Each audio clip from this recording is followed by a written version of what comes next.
मतदानाला अवघे काही तास शिल्लक राहिलेले आहेत आणि पुण्यामध्ये पुन्हा एकदा सुरू झालेला आहे राजकीय ड्रामा. कसं पाहता या ड्रामाकडे? आता तुम्हीच म्हणलात की हा राजकीय ड्रामा आहे, त्यामुळं मला तसं जास्त काय सांगायची आवश्यकता नाही.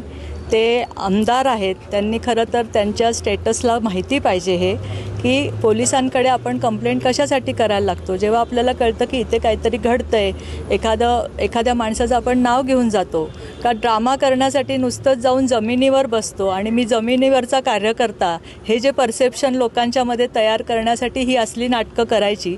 आणि निवडणुकीच्या पूर्वसंध्येला त्यांना असं वाटतं आता निवडणूक तर त्यांच्या हातातनं ऑलरेडी गेलेली आहे, पण निदान समोरचे पार्टीचे जे भाजपचे कार्यकर्ते काम करत आहेत त्यांना डिस्टर्ब करायचं, ह्याच्यामध्ये अडकवायचं, ही त्यांची स्ट्रॅटेजी ही आम्ही मागच्या वेळेस पण बघितलेली आहे.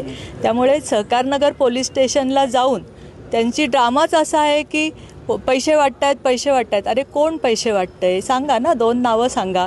आणि आज तुम्हालाही माहिती आहे की हिंदमाता प्रतिष्ठान RD तर्फे जे 6 ठिकाणी साड्या वाटप आणि पैशाचे त्याच्यात पाकिटं मिळाली, त्यांच्या कार्यकर्त्यावर गुन्हा दाखल झाला आहे. त्याचं संपूर्ण व्हिडिओ चित्रण पोलिसांनी केलेलं आहे, सगळा माल जप्त केला आहे. त्यांना कळेल आता कोणावर गुन्हे दाखल होतात ते. आता काय CPकडे तुमची नेमकी मागणी काय असणार? आम्ही CP साहेबांकडे आलेलो आहोत, कारण आम्हाला आमचे कामं आहेत, आम्हाला आमच्या उमेदवाराचं काम करायचं आहे. आम्ही CP साहेबांकडे ह्याच्यासाठी आलेलो आहोत की पूर्ण पोलीस यंत्रणेने आत्तापासून उद्या संध्याकाळी मतदान संपेपर्यंत रवींद्र धंगेकर यांचा ड्रामा हँडल करावा, हे सांगण्यासाठी आम्ही CP साहेबांकडे आलो होतो. आणि ते करतील आणि पोलीस त्यांचं काम करतील.